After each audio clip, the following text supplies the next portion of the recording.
ఒకవైపు AP CM Chandrababu గారు ఎక్కువ పిల్లల్ని కనండి అని అలర్ట్ చేస్తున్నారు. మరోవైపు మోదీ ప్రభుత్వం కొత్త పార్లమెంటులో 888 మంది ఎంపీల కోసం సీట్లు రెడీ చేసింది. అసలు ఈ రెండింటికి లింక్ ఏంటి? పెరగబోయే ఎంపీ సీట్ల వల్ల భవిష్యత్తులో దేశం మొత్తం నార్త్ ఇండియా చేతిలోకి వెళ్ళిపోతుందా? అసలు డీలిమిటేషన్ అంటే ఏంటి? దక్షిణాది రాష్ట్రాలు ఎందుకు వ్యతిరేకిస్తున్నాయి? మోదీ దీనిపై ఏమని క్లారిటీ ఇచ్చారు? Let's decode.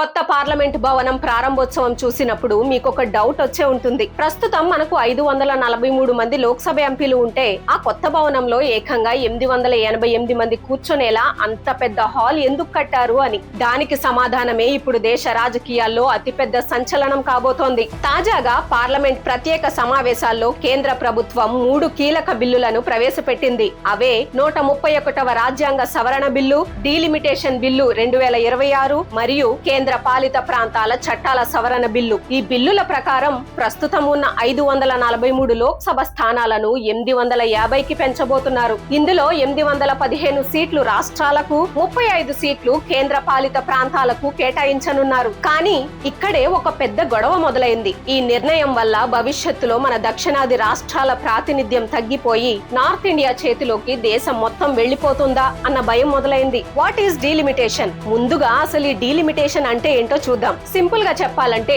డీలిమిటేషన్ అంటే నియోజకవర్గాల పునర్విభజన. దేశ జనాభా పెరిగే కొద్దీ దానికి తగ్గట్టుగా ఎంపీ స్థానాలను కూడా పెంచాలి. ఒకప్పుడు 1971 జనాభా లెక్కల ప్రకారం మనకు 543 ఎంపీ సీట్లు ఫిక్స్ చేశారు. ఆ తర్వాత జనాభా నియంత్రణ సాధించే వరకు, అంటే 2026 తర్వాత వచ్చే సెన్సెస్ అంటే జనాభా లెక్కల వరకు ఎంపీ సీట్లను పెంచకూడదని అప్పటి ప్రభుత్వాలు ఒక రూల్ పెట్టాయి. ఇప్పుడు ఆ గడువు ముగుస్తోంది. అందుకే 2029 ఎన్నికల నాటికి ఎంపీల సంఖ్యను 850కి పెంచాలని ప్రభుత్వం ప్లాన్ చేస్తోంది. అలాగే చట్టసభల్లో మహిళలకు 33% రిజర్వేషన్లు కల్పించే మహిళా రిజర్వేషన్ బిల్లు అమలు జరగాలంటే ముందుగా ఈ డీలిమిటేషన్ జరిగి తీరాలి. ఇక్కడే పార్లమెంటులో పెద్ద యుద్ధం జరిగింది. హోంమంత్రి అమిత్ షా ఈ బిల్లులను ప్రవేశపెడుతుంటే ప్రతిపక్షాలు తీవ్రంగా వ్యతిరేకించాయి. రాజ్యాంగ సవరణ బిల్లును, డీలిమిటేషన్ బిల్లును ఒకేసారి ఎందుకు కలుపుతున్నారు అని ప్రశ్నించాయి. ఇప్పుడు ప్రతిపక్షాల వాదన ఏంటంటే 2029 వరకు ఆగడం ఎందుకు?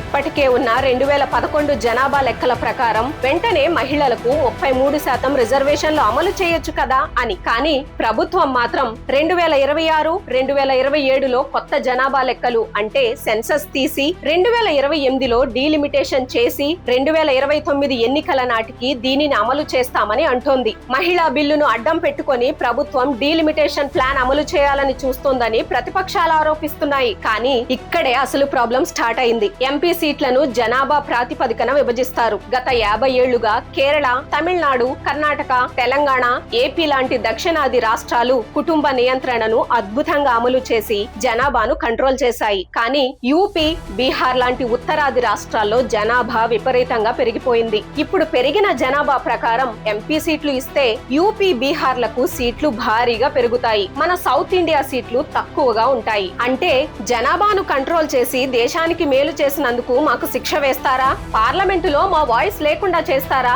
ఇది రాజ్యాంగంలోని ఫెడరల్ స్ట్రక్చర్ కి విరుద్ధం అని దక్షిణాది రాష్ట్రాలు తీవ్రంగా మండిపడుతున్నాయి. కానీ ఈ ఆరోపణలన్నీ పూర్తిగా అబద్ధమని ప్రభుత్వం వాదిస్తోంది. ఎందుకంటే ప్రస్తుతం పార్లమెంటులో ఉన్న 543 సీట్లలో మన దక్షిణాది రాష్ట్రాలు తమిళనాడు, కేరళ, ఆంధ్ర, తెలంగాణ, కర్ణాటక, ఒడిశాతో కలుపుకొని మొత్తం 150 సీట్లు ఉన్నాయి. అంటే దేశం మొత్తంలో ఇది 28%. ఒకవేళ సీట్లు 850కి పెరిగితే ఆ నిష్పత్తిలో ఈ 6 రాష్ట్రాల సీట్లు కూడా 227కి పెరుగుతాయి. అప్పుడు శాతంగా చూసుకుంటే అది కూడా ఆల్మోస్ట్ అదే 28%గా ఉంటుంది. ఉదాహరణకు తమిళనాడు సీట్లు 39 నుంచి 59కి, ఏపీ సీట్లు 25 నుంచి 37కి, తెలంగాణ 17 నుంచి 25కి, కేరళ 20 నుంచి 30కి ఖచ్చితంగా పెరుగుతాయి. అంటే నార్త్ రాష్ట్రాలకు ఎక్కువ తక్కువ సీట్లు వస్తున్న మాట వాస్తవమే అయినా దక్షిణాది రాష్ట్రాల సిట్టింగ్ ఎంపీ సీట్లు కూడా ఏవీ తగ్గవు, పైగా పెరుగుతాయి. మహా అయితే దేశం మొత్తంలో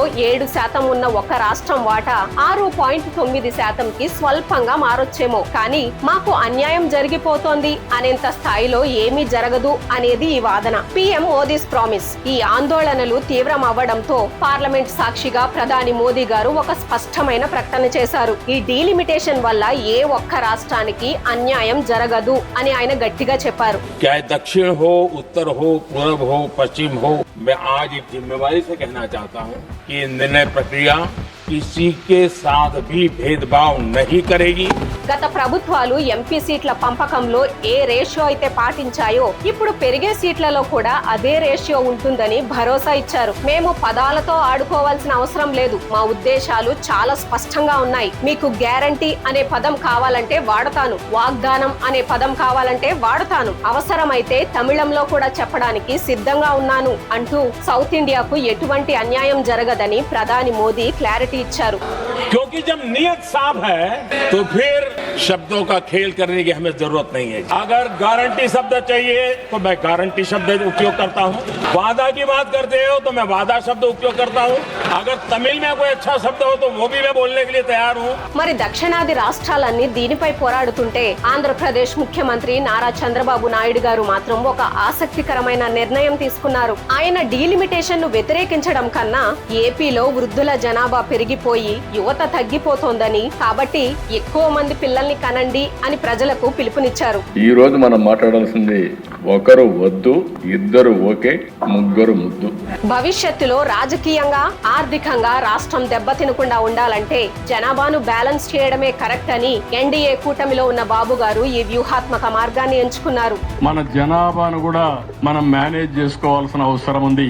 ఇప్పుడు ఇవన్నీ జరుగుతున్నాయంటే 2047 వరకు మనకు డెమోగ్రఫిక్ డివిడెంట్ ఉంటుందంటే జనాభా యంగ్స్టర్స్ ఎక్కువ ఉంటారు. అయితే రాజకీయాలను పక్కన పెట్టి నిష్పక్షపాతంగా ఆలోచిస్తే అసలు సామాన్య ప్రజలకు, దేశానికి ఈ డీలిమిటేషన్ నిజంగా మంచిదేనా? దీనివల్ల పరిపాలన మెరుగుపడుతుందా? చాలా మందికి ఇది అసలు అవసరమా అని డౌట్ రావచ్చు, కానీ లెక్కలు చూస్తే మీకే అర్థమవుతోంది. స్వాతంత్రం వచ్చిన కొత్తలో అంటే 1947లో మన దేశ జనాభా కేవలం 33 కోట్లు. అప్పుడు మనకు 489 లోక్సభ స్థానాలు ఉండేవి. ఆ తర్వాత జనాభా పెరుగుతూ రావడం వల్ల 1962లో 494కి, 1972లో 542కి, చివరిగా 2002లో 543కి సీట్లను పెంచారు. కానీ ఇప్పుడు 2026 నాటికి మన జనాభా ఏకంగా 150 కోట్లకు చేరబోతోంది. అంటే స్వాతంత్రం వచ్చినప్పటి నుండి జనాభా దాదాపు 445% పెరిగింది. జనాభా ఇంతలా పెరిగినప్పుడు ఇంకా పాత పద్ధతిలోనే పార్లమెంటు నడుస్తానంటే కుదరదు కదా.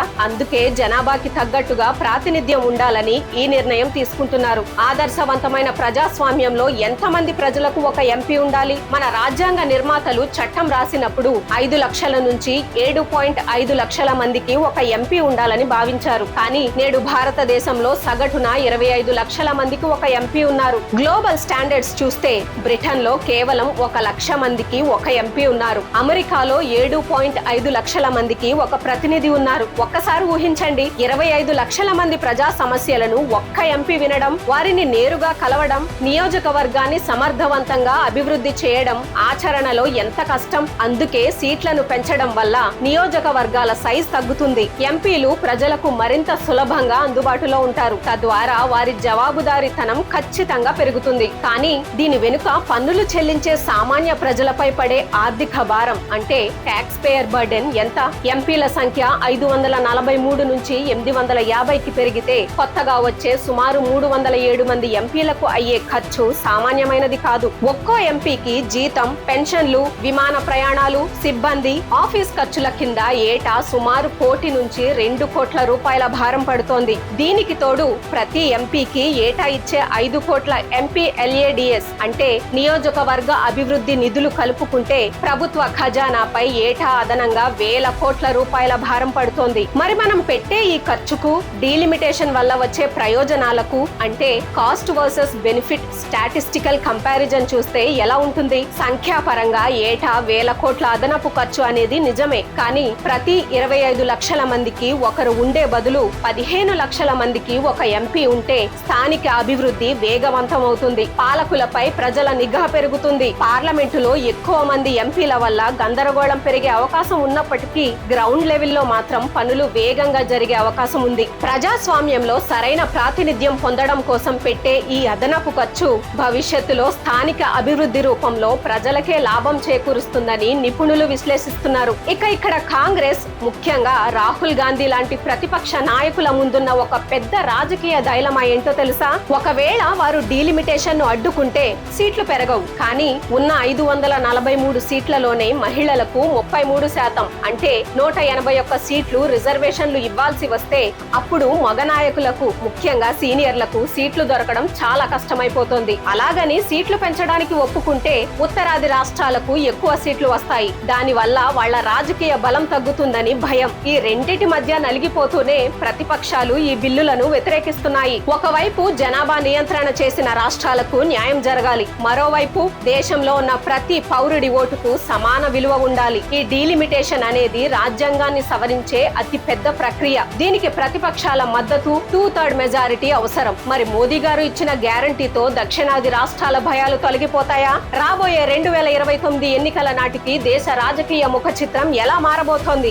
ఎక్కువ మంది పిల్లల్ని కనండి అన్న బాబు గారి ఆలోచన సరైనదేనా? ప్రజలపై వేల కోట్ల భారం పడినా సరే మంచి పరిపాలన కోసం ఎంపీ సీట్లు పెంచడం కరెక్టే అని మీరు భావిస్తున్నారా? ఈ డీలిమిటేషన్ ప్రక్రియపై మీ అభిప్రాయం ఏంటో కింద కామెంట్స్ లో పంచుకోండి. ఈ ముఖ్యమైన సమాచారం ప్రతి ఒక్కరికి తెలియాలి కాబట్టి ఈ వీడియోని ఖచ్చితంగా లైక్ చేసి అందరికీ షేర్ చేయండి. జై హింద్.